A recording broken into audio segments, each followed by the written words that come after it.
8. I thought my Amish wife was rebellious. She was trying to survive me. The brown glass bottle is warm in my palm. Not hot, just warm enough to fog the inside when I breathe on it. The cork squeaks when I twist, and that sound, that small, dry cry, still makes my shoulders tighten. The kitchen smells like wet earth and iron. Comfrey. I can taste it before it ever touches my mouth. Bitter. Green.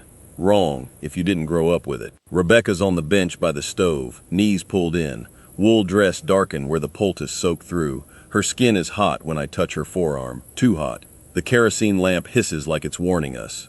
Outside, the wind keeps lifting the loose tin on the woodshed. Clack, clack, clack. That said 7 minutes. No more, no less. I watch the second hand on the wall clock jerk its way around. My hands smell like root cellar, damp boards and old apples. I remember thinking she was being stubborn, rebellious even, wanting this instead of the pills the English doctor offered. No, wait. It wasn't winter, it was late September. Corn still standing. I get that wrong sometimes. Rebecca doesn't look at me. She's staring at the floor knot that looks like a running horse if you squint. Her jaw is set. Mine is too. I think I'm doing right. I think I'm protecting our ordnung. The poultice steams when I lay it on her side. The room goes very still, so still, and I don't yet know this moment will follow me for the next 19 years. Quick pause. My name is Joseph, and this is Plain Remedies. If these stories stay with you, if they remind you of something the old ones knew, subscribe. It's free, and it's the reason I can keep telling them. Tell me in the comments, what remedy did your family trust when nothing else worked? And if you want to go further, a super chat or a membership, that's you telling me these old ways are worth remembering. That keeps this going. Now, back to what happened. We didn't talk about healing rules the way English folks talk about laws. Nobody stood up and explained them. They were just there, like fence lines you learned by where the grass stopped growing. In our district, you didn't run to an English doctor first. You watched. You waited. You tried what the land had already given you. The brochure came before the hospital. Always. Dat used to say it plain. The land doesn't lie. And I carried that. I carried it without ever asking if I should. I saw Ma'am steep plantain leaves for cuts. Saw Gross Daddy rub turpentine and lard on a chest that rattled all winter. Saw a neighbor boy's fever break after a tea so bitter he cried before he drank it. Nobody called it medicine. It was just what we did. I remember the cupboard shelf bowed from the weight of jars, each one labeled in Ma'am's careful hand, ink faded where her thumb always touched. That was our schooling. Those rules lived in the small hours, not the big ones. In how Ma'am never measured with spoons, only pinches. In how Dat waited 3 days before saying a word if someone was sick, like the body needed time to remember itself. In how silence did the enforcing. You learned fast what questions not to ask.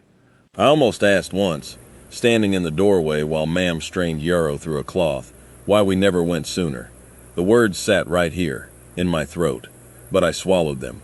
A son doesn't question what's kept his people alive, and when Rebecca came into my life, I carried those rules with me like tools in a belt. Useful, heavy, unexamined. I met Rebecca the year after my beard came in full. She was steady in a way I wasn't yet. Not loud, not flashy, just sure. Dat liked that. Ma'am did too, though she pretended not to notice at first. We married in June, heat thick enough to slow the horses. The first thing Dat said to me after the vows was countable, like everything with him. If sickness comes, you give it time. 3 days. I nodded. I believed him. I didn't know what I was agreeing to. Rebecca squeezed my hand once, quick, like a signal only I could feel. I thought it meant excitement. Looking back, maybe it was something else. Hard to say now. Rebecca had learned remedies from her mother, and her mother before that. She knew things I didn't. Things I should have listened to sooner. She'd gather comfrey behind the north fence, the patch that stayed wet even in August. She dried mullein leaves flat between pages of an old almanac. I loved watching her hands work. They were quick, confident. I trusted that. I trusted her. I think I trusted her. I don't know if I knew what trust really was yet. When she started feeling pain low in her side, she didn't say much, just quieter steps. A pause before sitting.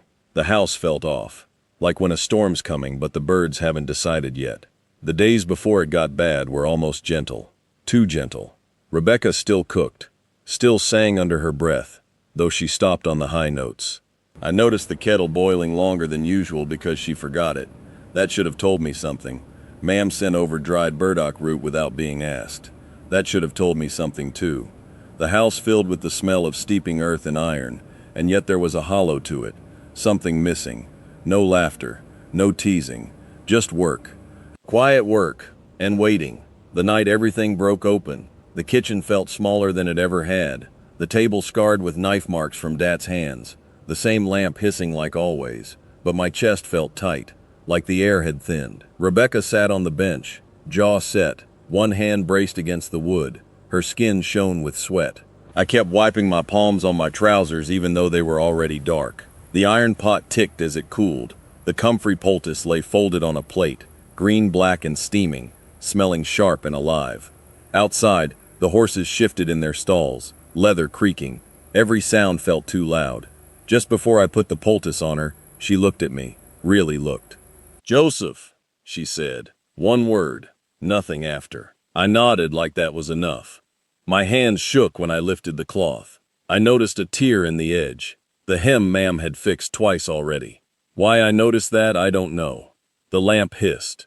The clock ticked. I pressed the poultice against her side, and she sucked in a breath so sharp it made my teeth ache. "Easy," I said. "Too late. Always too late." Time went strange then, thick, stretchy. Rebecca's breathing came fast, then slower, then fast again. Sweat pooled at her collarbone. I counted minutes like Dat taught me. 1, 2, 3. My back burned from leaning. I remember thinking, plain as day, that this was right. This was the old way.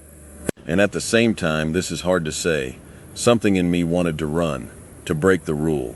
That wanting scared me more than her pain. When the 7 minutes were up, I lifted the poultice. Her skin was angry red, too red. My stomach dropped. The room went quiet in that way that isn't peace at all. After, there was no sudden relief, no miracle. Just a long, thin hour where nothing moved forward. Rebecca lay back, eyes closed, breath shallow. The poultice cooled on the plate, steam gone. I stood there with my hands empty, not knowing where to put them. Ma'am came in without knocking. She touched Rebecca's forehead, then mine. "We'll wait," she said, and we did. The clock kept ticking. Outside, the wind finally laid down. That felt wrong too. What we didn't understand then, neither of us, was that comfrey can seal things too fast, that it can close what shouldn't be closed yet. We believed it drew healing, and it did sometimes. But that night, it hid what was still breaking inside her. The rule made sense in our heads, in our bones. English medicine was rushed, too quick to cut, too quick to poison. That's what we said. And yet the harm came quiet, wearing familiar clothes. I don't blame Rebecca. I don't blame Ma'am. I don't even blame Dat. He did what his father did. None of us knew different. Years later, an English midwife explained it to me, gentle as she could. If we'd waited less. If we'd looked instead of trusted the clock. If we'd known that healing isn't always about closing. That knowledge landed heavy, like a stone in the chest. We carried silence because silence was what the system gave us. It wasn't cruelty, it was inheritance. And I carried that too, long after the jars were put away. After that night, a pattern set in. Not all at once, quietly. Rebecca healed enough to move, enough to smile again in front of others, but something stayed wrong. Pain that came and went like bad weather. Some mornings she'd be fine, lifting bread from the oven with a little hum in her throat. Other mornings she couldn't straighten without pressing a fist into her side. I built my days around watching her, without looking like I was watching. I started rising earlier, just to listen for her steps. I told myself it was nothing. I told myself we'd done right. That was the joke, I guess. The dry kind Dat would have liked. Modern medicine didn't have all the answers. Turns out neither did we. I made systems. Teas on schedule, poultices less often, prayer at the same hour every night. Order felt like control. It wasn't.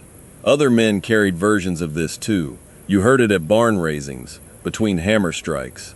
Eli once said, real quiet, her cough never left.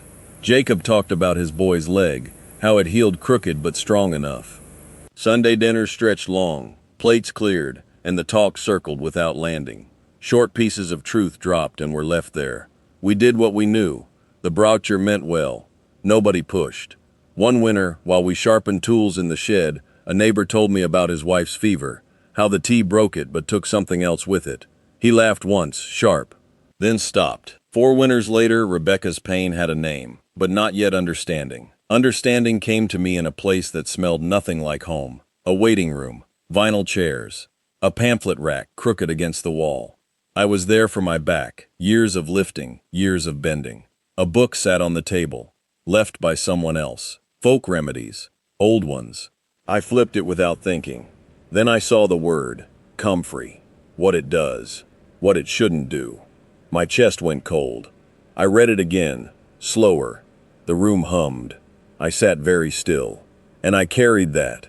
I carried the knowledge back through years, like walking against wind. For the boy who stood counting minutes. For the man who thought obedience was the same as care. Grief didn't come loud. It came like a settling, like dust after threshing. I grieved what we didn't know. I grieved how close help had been, and how far away it felt. I tried once to explain it to an English friend, standing by his truck, smell of oil and cut grass mixing. He nodded.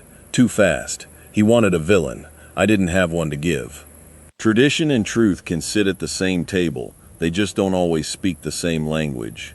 That loneliness, being between, that stayed. The Amish life gave me gifts I still carry. The smell of cut hay in July, sweet and green, that tells your body it's alive. The sound of Dat's hand playing on oak, steady as breath, teaching patience without words. The taste of cold spring water pulled up slow, metal handle squealing, thirst meeting effort. I'm homesick for a place I never fully left. Wisdom dressed in plain clothes. That's the truth. I'm building something quieter now. Space for both. And I don't speak against my people. I speak toward them, with tenderness. You. If you grew up somewhere your grandfather's hands knew more than the doctor's chart, I see you. If you learned by watching, not asking. If you carry a remedy you trust and a question you don't know how to say, you're not wrong for holding both. To the one still inside, be gentle with what you know. To the one who left, you didn't leave empty-handed. To the English one pulled toward old ways, listen slow. To the one whose grandfather knew a cure he never wrote down, that memory counts. To the one who lost someone medicine couldn't save, your grief is not a failure. Wherever you are in this, I see you, and you are not alone. Tell me in the comments what remedy your family carried, and what it taught you. There's so much more I haven't said yet. Remedies I haven't been ready to share, but I'm getting closer. Stay here with Plain Remedies if these stories matter to you. And if you want to go further, a membership or a super chat is you saying this remembering has value. Some truths heal slower than bodies ever do.